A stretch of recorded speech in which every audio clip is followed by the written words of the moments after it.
যেই ছেলে আমার অ্যাসিস্ট্যান্ট হওয়ার যোগ্যতা রাখে না, আমার ড্রাইভার মাসে স্যালারি পায় 35,000 টাকা, সেই ছেলে কিভাবে আমার স্বামী হয়? আমি কি মানে যে চাইলো সেই হয়ে গেল? বন্ধুত্বের জায়গাটা থেকে স্বামী হয়ে ওঠা এত সহজ না। বর্ষা চৌধুরীর হাজবেন্ড হইতে হলে গার্ডস লাগবে, কলিজা লাগবে, পাওয়ার লাগবে, শিক্ষাগত যোগ্যতা লাগবে। সাংবাদিকতা শিক্ষাগত যোগ্যতা কি তার? নিয়ে আসেন সার্টিফিকেট, ছুড়ে দিলাম আপনাদের কাছে। বড় বড় গলায় তো বলে আমি অনেক বড় সাংবাদিক। আমি মুন্না খান কথা দিলাম, আমি মুন্না খান কথা দিলাম, যদি আকাশ নিবিড় সাক্ষী প্রমাণ 100% নিয়ে আসতে পারে, আমি বসার আকাশ নিবিড় হাতে উঠে দিই এজ এ ফ্রেন্ড হিসেবে, আমি কথা দিলাম। না বিয়ে আর বিয়ে প্রমাণ করতে হলে অবশ্যই আমি চ্যালেঞ্জ করে দিলাম নিকানামা নিয়ে আসতে হবে। কলেজা তুই আমার গুড্ডা, হ্যাঁ ও যখন বলতেছে যে তুই বল আমি তোর বউ, বল আমি তোর বউ, আমি বলছি আচ্ছা তুই আমার কলেজা, তুই আমার গুড্ডা, আমি তোর বউ, তুই এই পোস্টগুলো ডিলিট কর, এগুলো ঠিক না আকাশ। কারণ রাতে ঘুমাইতাম, সকালে উঠে দেখতাম ও বাচ্চা চাষ নিয়েও কিন্তু পোস্ট করছিল। আমি তো কোনো পদক্ষেপ নিচ্ছি না, তবে আমি নিব। ওর বোন সম্ভবত আমার, যেটা আমার মেয়ে চিৎকার করে আজকে কাঁদছে, এটার জন্য অলরেডি আমি সাইবার ট্রাইব্যুনালে এবং সাইবার ক্রাইমে, আমি ডিজিটাল নিরাপত্তা আইনে আমি মামলায় যাচ্ছি। আমি কিন্তু এটা ছাড় দিব না। ও যদি নিকানামা প্রমাণ করতে না পারে তাহলে এটা আমার জন্য কতটা মানহানিকর, আমার চরিত্রে। একটা ভুল মানুষ নাড়া কয়বার বেলতলায় যায়। আমি কি মানে কিছুদিন আগে একটা অ্যাক্সিডেন্ট ঘটতে না ঘটতে আজকে আমি তারা বিয়ে করে ফেললাম? এটা হইলো? আপনাদের কাছে যখন দেখালো তখন আপনারা কেন বললেন না ভাই তুই যে বিয়ে করছিস পেপারস দে? আমি কি রাসেল মিয়া? আপনার কাছে কি মনে হয়? ভাইয়া দেখি ভাইয়াটা দেখি আপনার কাছে কি মনে হয় বর্ষা চৌধুরী রাসেল মিয়া? না রাসেল মিয়া না বর্ষা চৌধুরী রাসেল মিয়া যে কোরআন ছুঁয়ে সবাইকে, না তার কাছে কিন্তু একটা, তার কাছে কোরআন শরীফ ছুঁয়ে কেন আমাকে সত্য জাহির করতে হবে? আমার সত্য জাহির হবে সত্যতা দিয়ে। আমি তো রাসেল মিয়াকে ডিভোর্স দেই নাই। আমি তো লাস্ট আপনাদের ইন্টারভিউতে বলেছি যে আমি মানসিকভাবে ওকে ডিভোর্স দিয়েছি, কিন্তু আমি অফিশিয়ালি ডিভোর্স দেই নাই।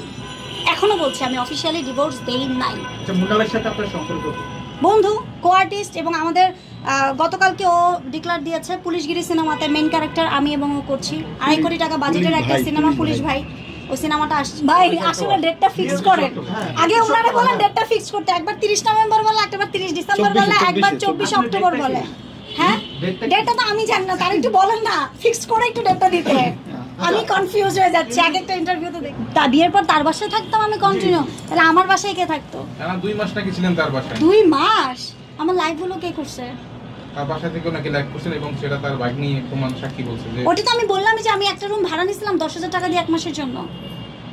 ও কিন্তু বাসায় সাবলেট দেয়, ও যে যাদেরকে সাক্ষী বানাচ্ছে। এটা সবকিছু ক্লিয়ার হয়ে যেত যদি সে যদি বিয়ে করেই থাকে। যে কখন ভাই আমি বিয়ে কখন বলে কোর্ট ম্যারেজ করতেছে, ঢোল বাজায় বলবো যে আমি বিয়ে করছি, কখনো বলে কোর্ট ম্যারেজ করতে, এটা ক্লিয়ার কথা। কখনো বলে কোর্ট ম্যারেজ করতেছে, এটার কথা বলছেন আকাশ নিবিড় বলছেন যে কোর্ট থেকে আপনি বিয়ে করেছেন। তাহলে তো কোর্টে প্রমাণটা আছে, কোর্টের প্রমাণ আছে, সেই প্রমাণাদি সহকারে সবকিছু দেখাবে, এই কথা বলছেন। আর কবে দেখাবে? প্লিজ আর দেখাবে কবে? প্লিজ নিয়ে আসেন ভাই, আমরা তো দেখতে চাই, আমরা দর্শক হিসেবে দেখতে চাই ভাই। এখন শুধু ওটা দেখতে চাই না, ওইটা আমি অবশ্যই ওইটাকে আমার যে সিগনেচার, এটা ডুপ্লিকেট জালিয়াতি নাকি এটার জন্য আমি এটা লেভেল পাঠাইতে হবে তো, এটা আমি ওটার জন্য পিবিআই তদন্তে পাঠাবো। হ্যাঁ দেখলাম ওর ভাগ্নি বসা পিছনের ছবি। এখন আমি জানি না, আল্লাহ মাফ করুক, আসলে বিয়েটা কার সাথে দিছে, বর্ষাটা কে, ওখানে তো আমার কোনো ছবি আমি পাইলাম না। আমি তো ওদের স্বামীর স্বামীর কাছে থাকে না স্ত্রীর কাছে থাকে? অবশ্যই স্বামীর কাছে থাকে, স্ত্রীর কাছেও থাকে, স্বামীর কাছে। কিন্তু নকল তো উঠে যাইব। নকল উঠাই কে? নকল আমি বর্ষার কাছে জানতে চাই। আমি তো উঠাই নাই, আমি জানি না। বিকজ হ্যাঁ আমি উঠাইছি রাসেলেরটা হচ্ছে গিয়ে আমি নিজে কাজী অফিসে গিয়ে ওই যে মামলার সময় দরকার ছিল তখন উঠাইছি। আমি বলি আপনাদের হয়তো জানা নাই, চাইলে স্বামী উঠাইতে পারবে, চাইলে দুজনেই উঠাইতে পারবে। এটা বাংলাদেশ সরকার বাংলাদেশ নিয়ম, যেটাকে আমরা বাংলাদেশের কানুন বলি, সেটা অধিকার আছে। চাইলে বউ উঠাইতে পারবে, চাইলে স্বামী উঠাইতে পারবে, দুইজন উঠাইতে পারবে, একদম ক্লিয়ারলি কথা। চাইলে যদি আপনি আইনের লোক হন, আপনি আইনের লোকও যে উঠাইতে পারবে, এটা তো মামলা থানায় মামলার তদন্তের স্বার্থে।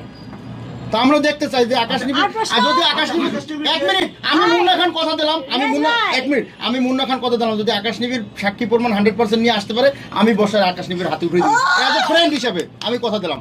আমি আকাশ নিবিড় বাসায় উঠে দিই, বুঝোই সমস্যা নেই। তোমার স্বামী স্ত্রী অনেক রাগারাগি করছে, এখন যাও বাসায়।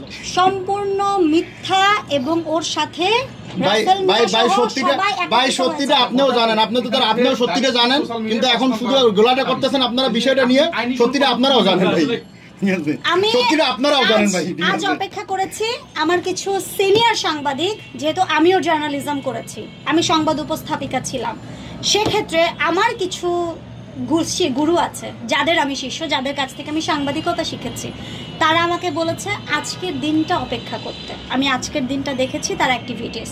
আমি যতটুকু দেখলাম সে ডে বাই ডে আমার সন্তানকে অপমান করা, আমাকে অপমান করা, আমার বৃদ্ধ বাবার আজকে থেকেও মানে 3-4 মাস আগের একটা বিয়েতে বসে আছে, আব্বু কিন্তু ট্রলি করে গিয়ে বসেছিল সেখানে, সেই ছবি আপলোড করা। ইভেন দো আপনারা জানেন সাইবার ক্রাইমটা কিন্তু অনেক বড় একটা ক্রাইম বর্তমানে। এই ক্রাইমের ডিজিটাল নিরাপত্তা আইনে একবার মামলা হলে সাথে সাথে অ্যারেস্ট। সো সে আজকের দিনটা আমি অপেক্ষা করেছি। সে যেহেতু বন্ধ করেনি, কালকে সকালের সূর্য উঠতে দেরি হবে, ডিজিটাল নিরাপত্তা আইনে বর্ষা চৌধুরী নিজে বাদী হয়ে মামলা করতে দেরি হবে না। আচ্ছা বর্ষা আপু, আমার কারণ সে দেখাতে পারেনি। আমাকে সিনিয়ররা বলছে ওয়েট করো, দেখো নিকানামাটা দেখাতে কারণ পারে এটা কিনা। বাংলাদেশের নাগরিক হিসেবে তার অধিকার আছে এটা করার। ইভেন তো আমার মেয়েকে একটা বাজে কথা বলছে, কারণ কোনো মা পৃথিবীতে সহ্য করবে না তার মেয়েকে কোনো বাজে কথা বলবে। আর ওকে, ওরা কারা? আমার সন্তানের ভরণ পোষণ দেয়, আমার সন্তানের সম্পর্কে জানে, আমার ফ্যামিলি ব্যাকগ্রাউন্ড সম্পর্কে জানে, আমাকে নিয়ে কথা বলার কে তারা? কে? আমি ততক্ষণ পর্যন্ত ঠান্ডা ছিলাম যতক্ষণ পর্যন্ত এগুলা ও বলেই যাচ্ছে। আচ্ছা ঠিক আছে, তোর ভিউ হচ্ছে, তুই থাম, ঠিক আছে। আমি জাস্ট কুল কুল কুল কুল কুল। কিছুক্ষণ আগে আমি যখন দেখছি আমার মেয়েকে নিয়ে কথা বলছো, তখন আমি আর ঠিক থাকিনি। আপনাদের সন্তানকে নিয়ে কথা বললে আপনারা ঠিক থাকবেন না, তখনই মাটির নিচে ইচ্ছে করবে পুঁতে ফেলবেন। আবার বিভিন্ন গণমাধ্যমে দেখলাম সে আমাকে হুমকি দেয়, সে অনেক বড় সাংবাদিক, সে দেখে নিবে, সে এই করবে, সেই ওই করবে। মেয়েকে নিয়ে খুব বাজে জঘন্য কথা বলছে। আমার এইটুকু বাচ্চা চিৎকার করে কাঁদতেছে কেন? ও আমার বাসায় কিভাবে গেল আপনারা দেখেছেন। 3 বেলা মাছ দিয়ে ভাত খাবে, ওর জন্য আমার হেল্পিং হ্যান্ড, আমার যে রান্নার মেয়েটা, ওর জন্য 3 বেলা মাছ রান্না করছে।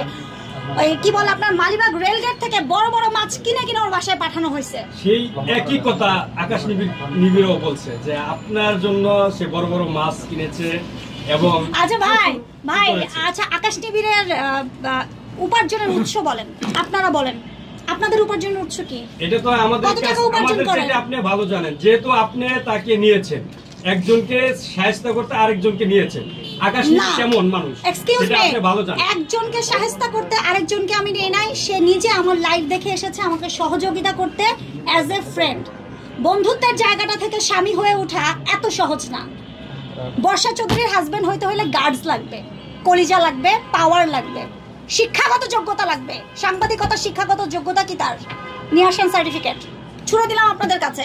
বড় বড় গলায় তো বলে আমি অনেক বড় সাংবাদিক। ওকে, হলুদ সাংবাদিক বলাতে ও যে খেপে গেল। হলুদ সাংবাদিকতার সংজ্ঞাটা কি? যে কিনা টাকার বিনিময়ে কাজ করে। সেদিনও মুন্নাকে আমি বলছি যে ওকে পকেট খরচ দিয়ে দাও, সেদিনও দিয়ে দিছে মুন্না পকেট খরচ। ও 5,000 টাকা আমি বলছি আমি কেন মুন্নার কাছে চাবো? কেন চাইবো? আমি আমার কোয়ার্টিস্টের কাছে আমি কি ফকির নেই? আমি কাজ করে উপার্জন করে খাই।